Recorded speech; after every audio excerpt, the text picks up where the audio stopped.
Big Brother Kosova dhe kontradiktat e marrëdhënieve. Kur fjalët nuk përputhen me veprimet, Big Brother Kosova vazhdon të dëshmojë se marrëdhëniet brenda shtëpisë janë po aq të ndërlikuara sa edhe vetë loja. Një nga situatat më të komentuara së fundmi ishte ajo mes Benitës dhe Klodit, një moment që krijoi konfuzion jo vetëm te banorët, por edhe te publiku që e ndjek spektaklin çdo ditë. Në një bisedë të drejtpërdrejtë dhe me tone të ftohta, Benita i tha Klodit qartë: "Nuk mund të rri më me ty." Këto fjalë u interpretuan si vendim përfundimtar, një distancim emocional dhe një prerje e qartë e raportit mes tyre.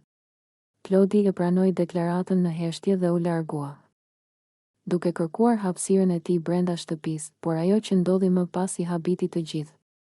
Benita nuk qëndroi pas fjalëve të saj. Ajo i shkoi pas Klodit dhe, kudo që ai u ul, ajo ju afrua menjëherë.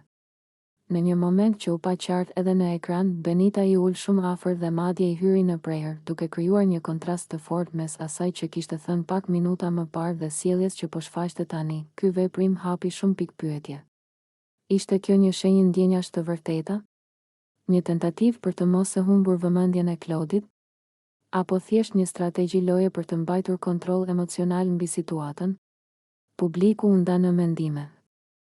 Ndërsa banorët e tjerë e vëzhgonin situatën me habi dhe dyshim, sjellja e Benitës u interpretua nga disa si kontradiktore dhe provokuese.